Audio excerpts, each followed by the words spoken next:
We start tonight with a weather alert. Skies may be clear now, but things will be changing fast. Environment Canada has issued a special weather statement for the region.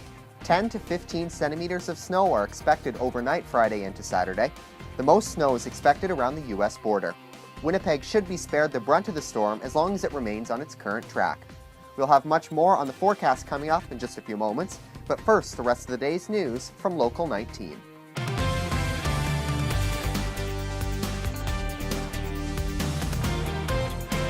Happy New Year, and thanks for joining us tonight. I'm DJ Sawchuk. Thankfully, the weather held up yesterday for fireworks at the Forks. The 15-minute-long show lit up the skies at 8 o'clock, 2 hours earlier than normal. The change was made this year to allow the little ones to see the show before heading off to bed.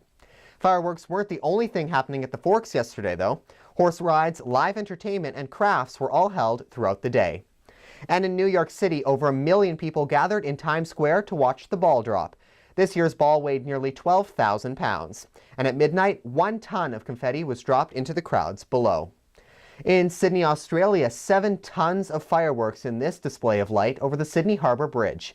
The light show lasted over 3 hours and cost the city $750,000. New tonight, skaters rejoice. The Red River Mutual River Trail is now at least partially open. Skaters are now allowed on the Red between the Forks and the Queen Elizabeth Way Bridge. Even though it's only opening day, it's already proving to be a popular destination for Winnipeggers and tourists alike. It's awesome. This is like a super cool thing. I mean, we have nothing like it really at home. It's a great time to get out of the house on New Year's Day when not much is open. The trail is open 10 days earlier than it was last year. Warming huts will be added in the 3rd week of January before the pop-up restaurant Raw Almond opens January 22nd. Local in Winnipeg, a tiny baby boy has the honor of being the first child born in the new year. Owen Fraser Martell was born at the Health Sciences Centre at 1:18 this morning. He weighed in at just 2 pounds, 2 ounces. Manitobans were invited to meet Lieutenant Governor Philip Lee and Premier Greg Selinger at this year's levee at the Legislature. The gathering was held in the Blue Room this afternoon. The event featured performances from the Winnipeg Police Service Choir, the Winnipeg Boys Choir, and a number of school groups. Members of the Manitoba Living Historical Society and the Empire Loyalists were also there, dressed up in costumes from the early 1800s. We have members of the Manitoba Living History Society here in their beautiful authentic costumes from 1812 to 15. And then we have people from the United Empire Loyalists Association, and they go back even further.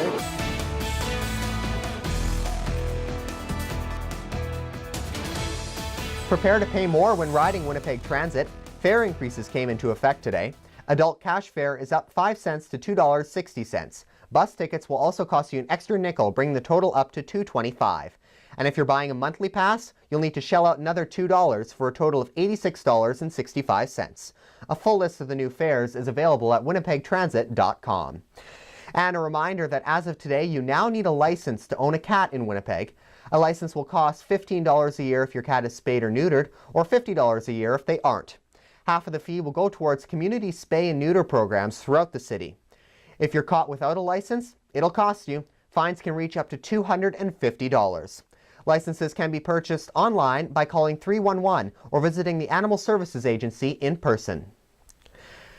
Saturday is the last day the current Charleswood Library on Roblin Avenue will be open.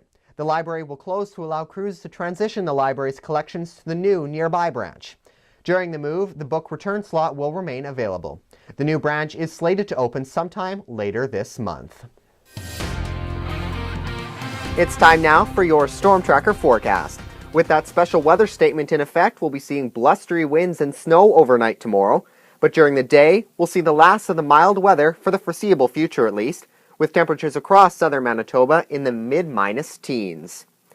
And in the 5-day forecast, while we're likely going to escape the worst of the storm tomorrow, we won't be so lucky with the cold. Cloudy for the rest of the week with temperatures in the low minus 20s after a frigid minus 26 on Sunday.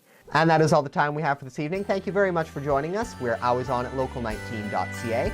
You can follow us on Twitter at local19 or on Facebook at facebook.com/local19tv. Have a great night and a Happy New Year.